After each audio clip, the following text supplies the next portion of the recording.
and some of these other regions. What do you think about this purge? Yeah, Luna has issues sometimes, unfortunately. So that can make some issues. But yeah, her laning stage is okay. She has kill potential, I guess, because Lucent Beam is a good ability. Lunar Breath Blessing certainly makes her allies a bit stronger too. But yeah, in the mid game, she's very gankable. People can get on top of her. She's definitely going to be vulnerable to heroes like AA who hit her with an Ice Blast. So if team fights go well, yeah, Oracle can cover her and protect her a bit. But I just feel like she's going to get picked off a lot, especially against a really good aggressive hero like Tiny.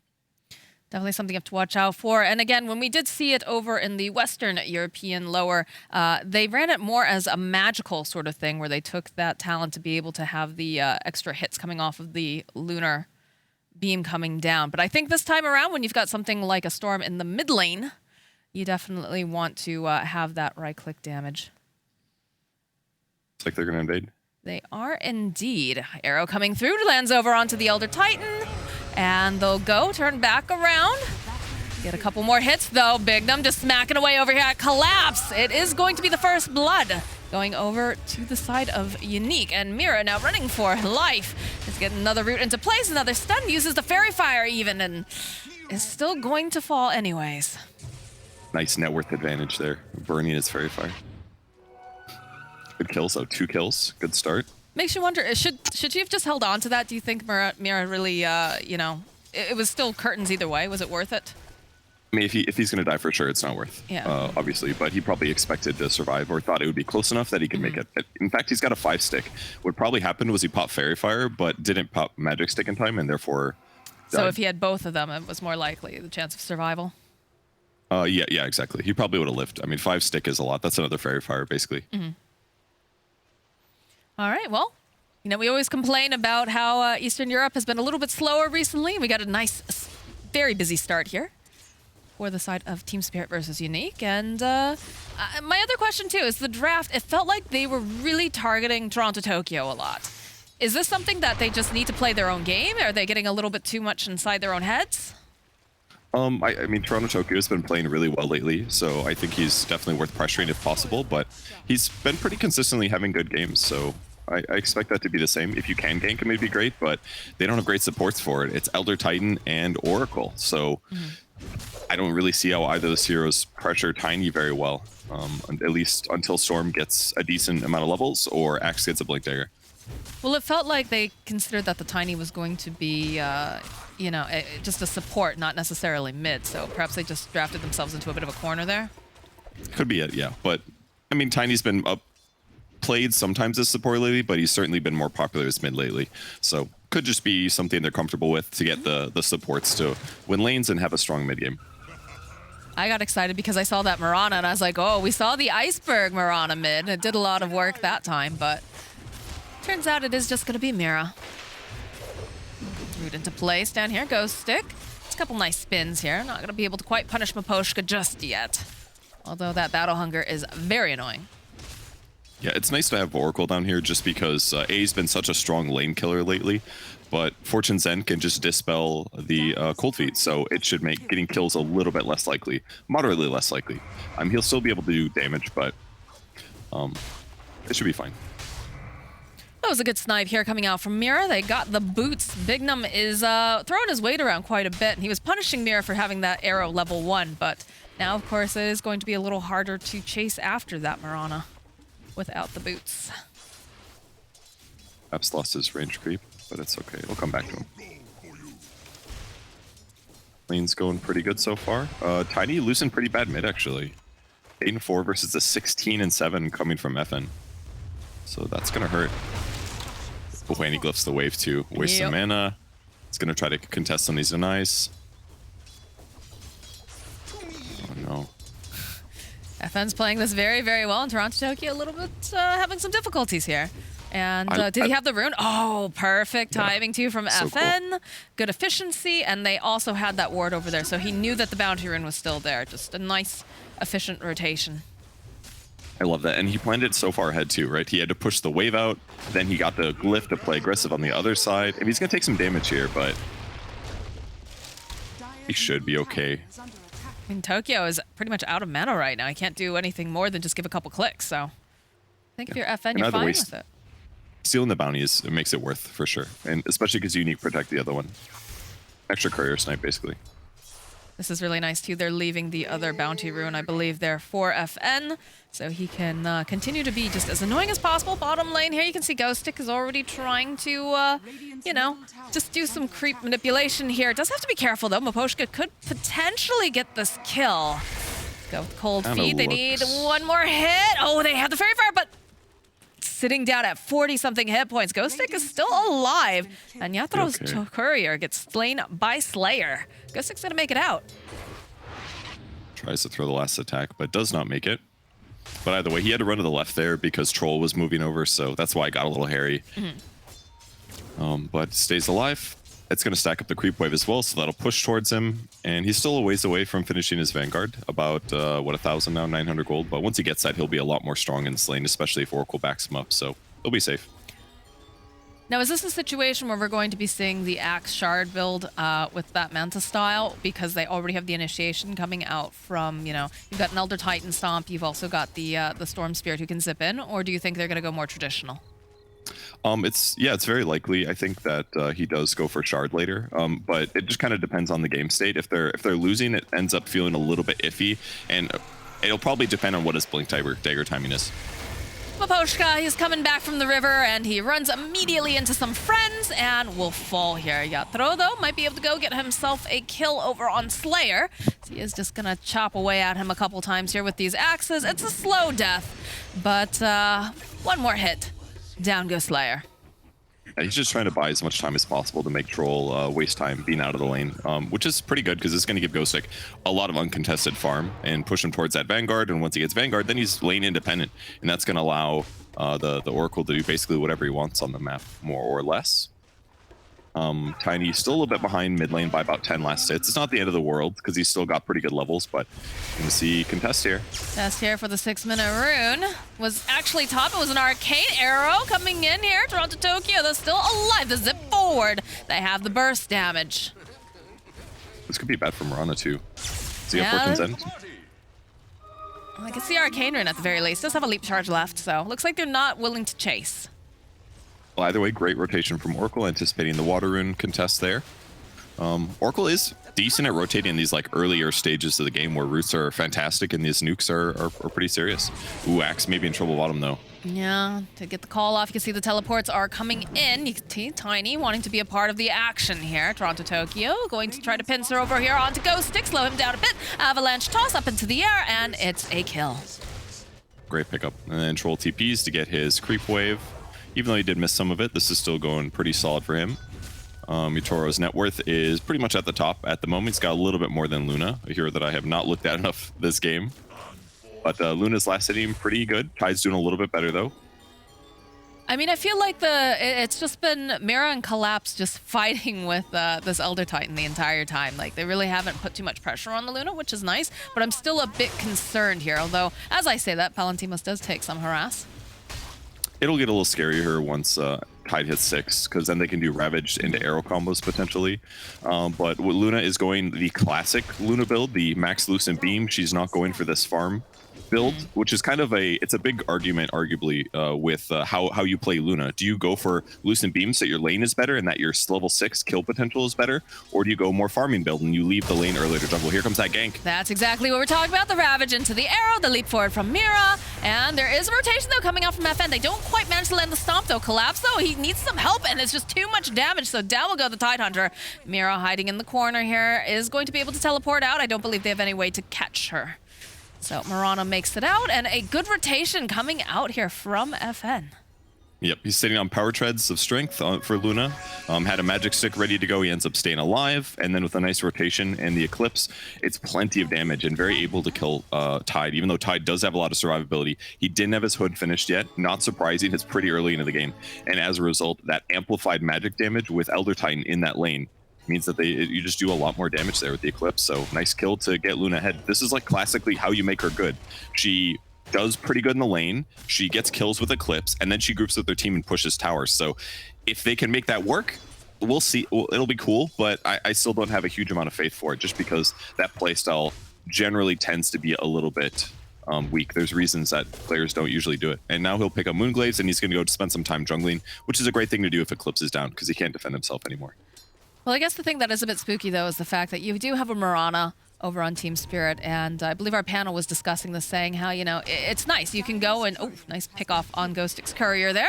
The fact that, you know, you can gank. You know where this Luna's going to be. Once she picks up those glaives, you know exactly that she's going to be over in her jungle. So if you can get up vision, if you can start, you know, really pressuring her, it's going to be very difficult, because she's not one of those heroes like a Lifestealer, a Jug, who can survive ganks and have that extra time, you know, before her team can show up.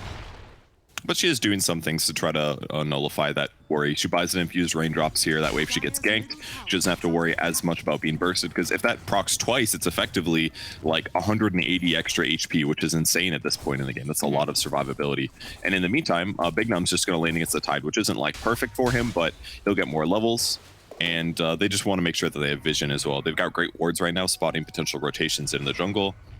And I guess until AA hits 6 as well, there's not that much worry. I guess Tiny Blink or AA6 is where things get scary. So those are the times that Luna has to be careful about. But it's just so important that she got that kill on Tide. It makes a really big difference, genuinely, towards her net worth advantage. So I mean, should be okay on Unique. I'm pretty sure the fact that once this AA gets his 6, I think we're going to see Tiny and AA just start moving together, get these ganks off.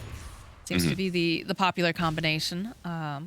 So perhaps that's why Unique is opting to look at more of a style where they're going to be moving as 5 with this traditional Luna build. But do have a smoke coming out from the side of Unique. And they know that Miposhka is all by his lonesome down here. So perhaps they can get a quick pick. It is not often you see 2 cores and a support gank, a 5-position hero, but this one is worth it. Gotta delay that Ice killed. Blast. Exactly. Oh, Toronto Tokyo does spot out Slayer. They have that sentry, though, so he is going to back off. I didn't see who got the tome on the Radiant side, but the fact that he's still not 6 here, 11 minutes in, is delaying this game for him. Just getting a kill on any of these heroes is going to feel a lot harder without the Ice Blast and Vortex. And he can come here, but I don't think it's going to be enough. Teleporting down. Again, they do have the vision. They know that there was a Tiny that was sitting invis. I'm not sure they know if Mira's here, though. I don't believe they had that vision when she moved over, so. They could anticipate it. Tiny does have a base aura on him right now, so they should know that A is here. Arrow won't connect on Ghostic. Will take down the Cardi. And again, they have the vision. The Spirit has to be careful they don't get lulled into a false sense of comfort, as Tidehunter is teleporting in. Follow up, the toss up with the Luna right into the Ravage. They just blow up Pelentimos. So he is out of here, and the Ice Blast is online now, Perch. So they'll go throw that out, Slayer to fall. The rest of Team Spirit, they're hunting, trying to slow down just a little bit. The arrow comes in over here onto Ghostic. The stomp comes off as well, but it doesn't save him.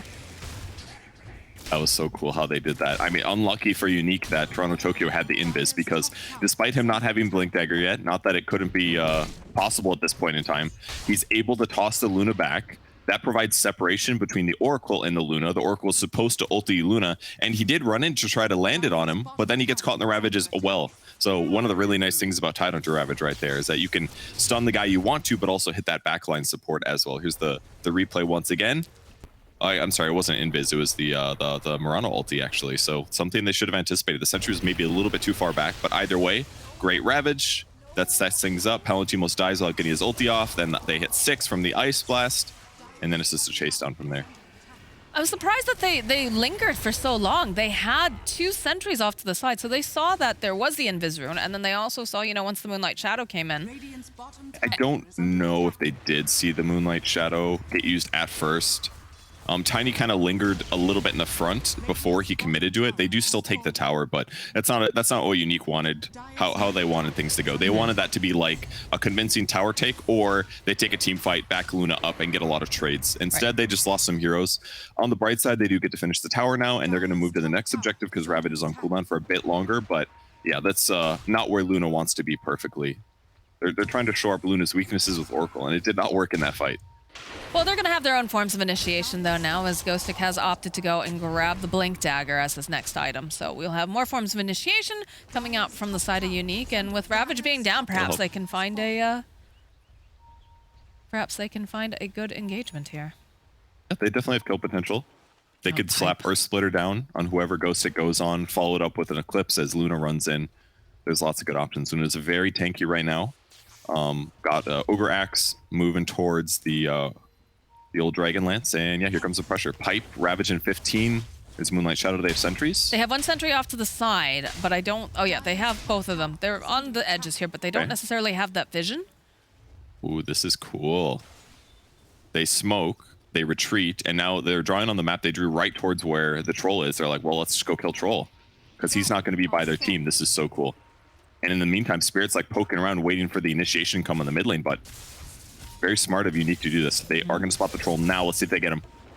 Oh, he's running. Oh, you got the blink on Ghost. Can he get there fast enough? No. No. That was potentially going to be an excellent play, but clearly... What a read. Yatoro realized something's up. They haven't made any movements. We don't see them on the map, so...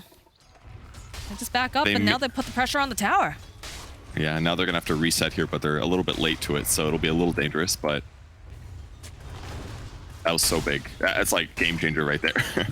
They kill Troll while Luna's farming. Then they go push out top, maybe take the tier 1 tower. But instead, now they're going to be on the back foot for a bit. So it's not to be. And you've also got the fact that Ravage is back up here on Collapse. So it's very scary for them to go into any of these engagements. Top tower is under attack. So a bit of a lull here as they try to figure out their next moves over on the side of Unique. And Spirit is very happy to just continue to have their Troll farm. Yeah, they're going to feel good about Troll going into the late game. It's just going to match up better against Luna. I just can't help but think that if they just been a couple seconds, like literally 1 second faster, half a second faster to get to that point, they would have caught Troll. Maybe if this Observer Ward that they put in their jungle was a little higher, might have spotted Troll in the jungle, they might have gotten there quicker or run straight at him, for example. There's a lot of little things that could have completely changed that moment and delayed Troll's item timing. He is going Sanj immediately after his Yasha here. I thought maybe he'd go for a BKB to be safe, but he's probably comfortable going for BKB later on into the game. He's not too concerned right now. There aren't a huge amount of disables on the enemy team, so should be okay. Call out, followed up with the arrow, though, immediately. They'll go for a stomp. Slowed down that Tidehunter just a little bit. The toss back, though, from Toronto Tokyo right over here with Ghostic. This is one of their main forms of initiation. They get off the false promise over to Ghostic, but they just have so much damage. I don't think it's going to be enough here. They wait around patiently. Just enough to keep him alive. But the tower, of course, is taking the damage. It will go down.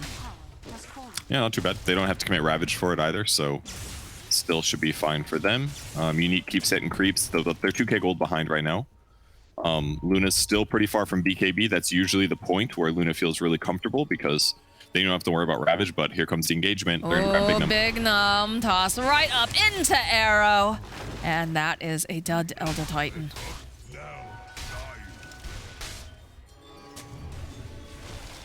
Do they continue? Defend Luna here. There's a zip in, though, coming out from FN. Slayer's nearby, but the follow-up here from Ghostic, but this big Ice Blast tossed in as well. Might be able to take down Toronto Tokyo here. The Ravage coming out, though. They'll be able to protect him, and Ghostic will go down now. Toss up into the air here, over onto Palantir, but they just shred him to pieces. And now the hunt is on. They would love to get their hands on FN, but I'm not sure if they'll be able to. There is no arrow available over on the Mirana, so Team Spirit will just turn their attention now back to the creep waves and potentially take another tower. I mean, it looked okay for Unique at the start. They jumped on Tiny, they got the great Axe double call, but the problem was that they needed to move in with follow-up damage immediately. They didn't get the chop off on Tiny. Tiny gets an Ava toss-up, which helps guarantee that Axe dies, and then Luna didn't have backup from Oracle because Oracle used his ulti on the Axe to save him earlier. If the ulti was available there, Luna gets an ulti off, maybe they kill one more person, but instead, FN, did he get too greedy? Ice Blast comes in! This is gonna be a... They got the kill on Toronto Tokyo, but they end up losing FN as well. Worth 600 gold, 700 gold almost. And he's getting towards BKB. Very, very important, clearly, from that clip. Clearly.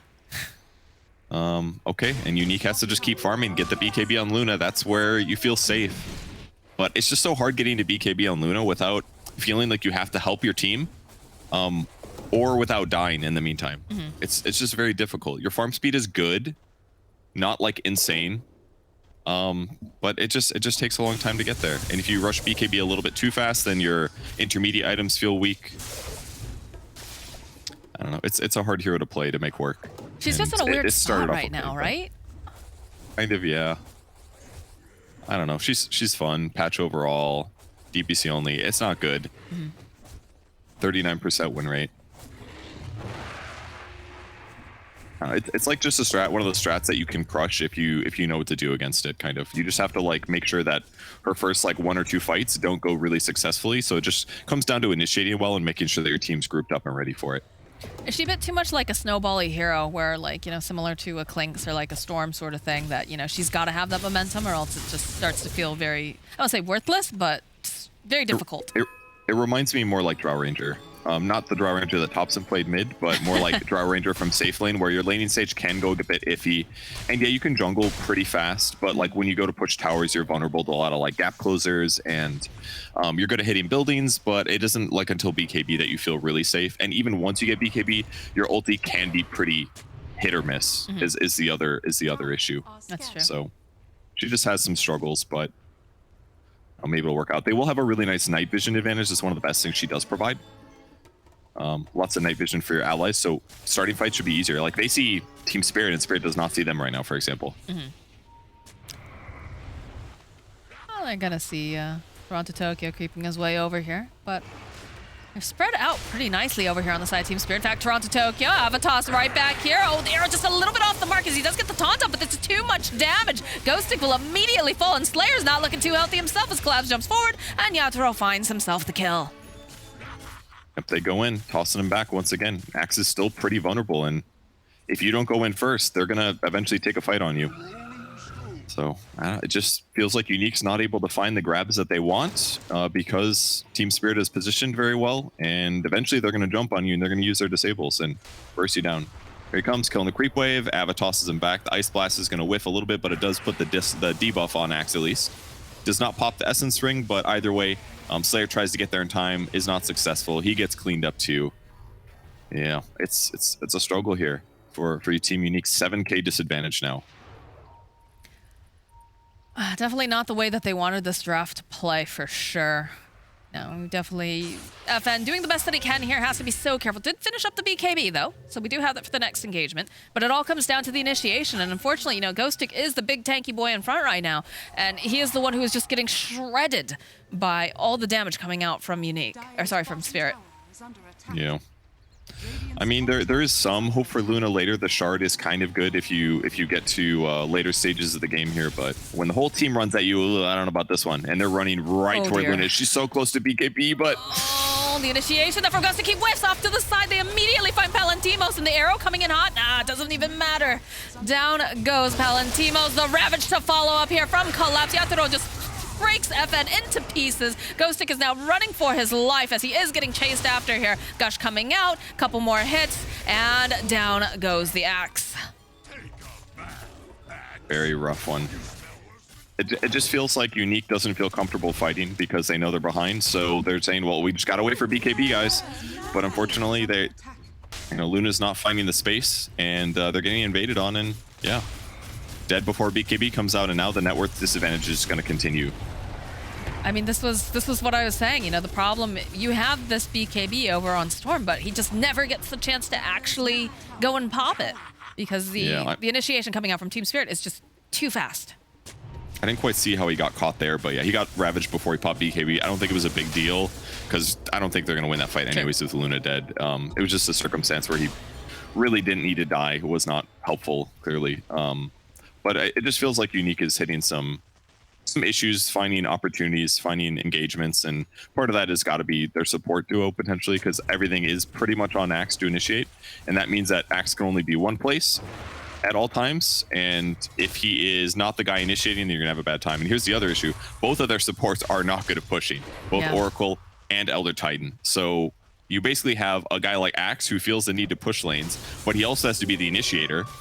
And even though the supports work out for the overall concept of the game a little bit, it's like if you don't have a net worth advantage, then your squishy carry like Luna, who's easy to kill, is going to feel vulnerable all the time, and then also won't feel comfortable like pushing out side lanes like somebody like a PA would, for example, because at least you have Blur. So it's like they kind of need to play near their squishy cores until they get BKB. The supports can't gank. They can't push lanes very well. So it just leaves all of these other normal tasks that are needed to do too much by like Storm and Axe, which makes it harder. Well, they have the BKB online for Luna now, so perhaps they can make something happen. Palantimos is going to be the bait. Ghostic is in the position to get the jump, but it's going to be tricky here. Another arrow tossed out, just trying to get a little scouting. They are smoked. So they start for the wraparound play over on the side of Unique. A BKB on Troll here too. So Eclipse doesn't matter anymore, guys. The Moonlight Shadow, they have to have the detection available. They drop a sentry, hoping that perhaps they're going to come up over into this triangle area. No one's home, though. No one's taking the bait. Collapse. Stupendous. About to end. They might spot Collapse. Oh, they don't know where they are. Just they see the courier, so that they can guess general position. Just gonna wait. They want to hope that that Spirit walks up high ground into them, but Team Spirit not too concerned. They're just gonna invade the enemy jungle, get more ward vision here. They have not spotted their opponents in a bit, but I mean, Bro's gonna hit the top creep wave. This is what you want, right? If you're the side of Team Unique, you need to be the ones initiating. You need to have them fall into your They just trap saw here. Luna. But They just TP to tree from trees. yeah, they need to be able to activate these BKBs so that way they aren't pinned down. They can get out that damage. Smira, collapse, blink, ice blast, disconnect over to Ghostic. And look at it. They immediately are like, nope, nope, I don't want to be here anymore, but they're not going to be able to teleport out this axe. Unfortunately, Ghostic, he is just the unlucky member of Team Unique, and he will be the sacrifice to Team Spirit. It's one of those surprising ice blasts where you blink away from the guy you just saw, and then the ice blast still hits you. Yep. But I mean, they're fishing. They're looking for kill possibilities. They're hoping that Team Spirit makes a mistake and runs into them, but they aren't yet. Now that they have a kill, Team Spirit goes into Roche Pit. They do not feel worried about fighting, at least while Axe is dead, so that'll give them the Aegis, making the next fight even harder for Team Unique. And I mean, this is the problem too, is you've got this fantastic, you've got an Elder Titan, one of the best heroes to be able to disrupt Roche, but you don't have the follow-up here. So, Yeah, Roche will fall. you just can't do it. Troll will get himself that Aegis. Dota2 not quite managing to land that avalanche, but I'm sure Unique is ready to just back off and not want to fight without their axe here. So now they just sit really far behind Troll Warlord while Troll Warlord takes buildings. Has a lot of tools in his disposal. Very survivable here. It's got his Basher finish. That'll be really good against Storm, against Luna. Just needs to like pop his ulti on somebody in melee range and should be able to lock them down. Basher completed now for the Troll. The leap forward immediately. Ghostic was just stepping outside his base, into the arrow, into the ice blast, into the gush, and the anchor smash. Bye-bye, Ghostic. The tips come out too. Ghostic laughs. He's like, all right, I'll give you a little tip back. But that opens the doors here because they just don't have a solid form of initiation with the axe being down. Same problem as before. Dead heroes means you're pushing. And Yatoro's hitting buildings. They're going to try to kill the creep wave, and they'll be mostly successful, but Party. got the catapult alive. So no backdoor for a while, and the pressure continues. They got to try to harass them down, but ugh. I don't know how you approach this because you have to be so afraid of that axe, the Tidehunter Ravage. How do you approach this safely? Because you have to be really fast with the finger. You have to decide, Yep. all right, is it time to pop the BKB? Is it not? Am I going to waste it? Because I could just back off again. They will force them back just out of safety. Team Spirit doesn't want to give them any chance to win a team fight here, so they'll just back up while Axe is alive, knowing that if they do chain stun, they could definitely burst somebody down with Eclipse on the back of that. So that's what they got to be worried about, so they'll just play it really safe. Troll's going to be the one that hits the buildings. They're going to go for a tier 3 now. Toronto Tokyo wasn't in that skirmish top at all, by the way. He was busy finishing up his BKB. So they weren't even able to make something happen without Toronto Tokyo being there. And that's pretty scary. Trying to finish Bloodstone on Storm here, but Yeah. it'll be helpful. Lots of mana. It'll make it easier for him to push out lanes with Ball Lightning, potentially, but there's a Blink Dagger on Oracle as well. If you are careful, what you can do is if Tide Blink ravages right on top of somebody, you can blink on top of where it came. BKB here from FN. He's just going to have to TP out. And the best part is that was just like a bluff. That was just Mirana. They had an Ice Blast coming, but that was not going to be enough damage to kill Storm. But he has to pop BKB there because he hasn't seen the enemy team in forever. He thought there was going to be 3 heroes that are jumping on him. So now BKB's down, gives him another opportunity to push. Team Spirit's just playing with their food. They've got an Aegis still on that troll. I'm sure they're more than happy to try to find that opening, since they know that BKB is not going to be available for the Storm for a little bit longer here. It's a constant shoving in of waves here over on Team Spirit. They're not even worried about the bottom lane. Look at that. They still have the tier 1 down there, and they're like, it's fine. We don't need it. We want this last building here. It's going to put this ward down really deep, and then they're going to see everything. And now they look for initiation. See who Toronto Tokyo chooses. Could be Ghost Stick, could be someone else. Team's just trying to throw out any sort of harass, trying to get them off of the buildings. They have to be so careful here. And look at the way the Palantimos is playing, though. It feels like they almost suspect that there's going to be a tiny hiding in the woods. Yeah, they know it's not safe to be up there. God, look at that building. So down. they're just sitting back as far as possible. It's tough to play Luna with Lucent Beam as well right now. Like, you get more stun duration, but they remove the cast range talent from the hero, so you can't even like safely beam people anymore. You have to go within normal cast range, so very easy to get counter initiated on.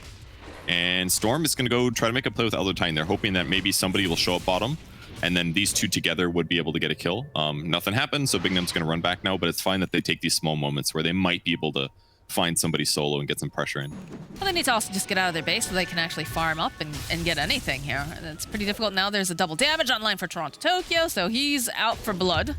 Anyone who comes across this place is going to immediately regret it. Do have the butterfly completed, though, for Luna now. Okay. That's a buyout. But not surprising at all. Disassembled this Mask of Madness as well, but evasion's gonna be good.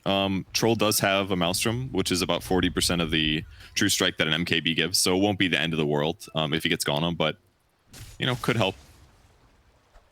Bignum hiding over in the tree line. He's looking for an initiation. Does have to be careful, though. Even if he gets a great stomp, the follow-up immediately after from Collapse could be very, very bad. Still smoked up on the side of Unique. It feels like they wanted to make a play, but perhaps they're just a little bit too late now.